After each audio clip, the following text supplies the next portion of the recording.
Tupo na Madam Mariam Kiwelo ambaye ni coach ambaye amefanikiwa kuondoka na ushindi dhidi ya TIA vikapu 28 dhidi ya 10. Madam, kwanza hongera kwa kupata nafasi ya moja kwa moja kutinga katika hatua ya finali hapa katika viwanja vya UDSM. Unajisikiaje Madam? Ni faraja sana pale unapocoach watoto wakafanya vizuri, ni jambo zuri, especially watoto wa kike. Kwa hiyo ni furaha sana, tumeingia finali. Napongeza pia na benchi langu ambao tulikuwa tukisaidiana. Hivyo walikuwa wakitusikiliza na wakisikiliza maelekezo kutoka kwenye benchi la ufundi. Kwa hiyo ndio maana tumeweza kuperform vizuri.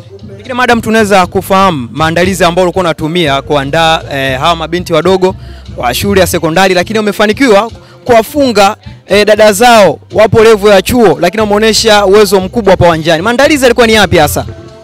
Maandalizi ni sana.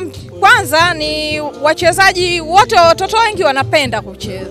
Na tunashukuru timu imetengenezwa vizuri na kochi mwenzangu Lipiki. Ni watoto ambao wamefundishwa kwa muda mrefu na ni kila siku ni mazoezi ya kila siku wanafanya. Ndio maana wameweza kuwa na combination nzuri na pia walikuwa wanasikiliza.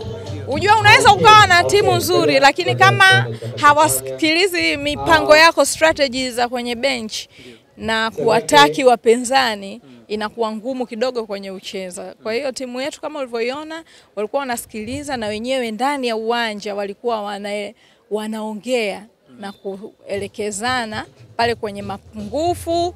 Unakuta mwenzie amemkava mwenzie na mwingine amewahi nafasi nyingine. Kwa hiyo wamecheza kwa ushirikiano kwa kifupi.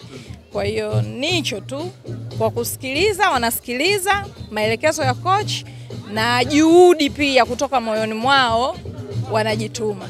Profile yako ni kubwa sana. Umefundisha timu ya Nchenga na timu mbalimbali katika mpira wa kikapu, upande wa kike pamoja na wa kiume. Utofauti ambao unaonekana katika tournament hii ambayo inafanyika hapa UDSM ni ipi hasa? Mimi nimependa tournament nzuri, waandazi wamefanya jambo zuri kwa sababu ujue watoto wa kike sio tu kwenye kushiriki sports, hadi kwenye uongozi. Ujue tuna uoga fulani kusema mimi mwanamke.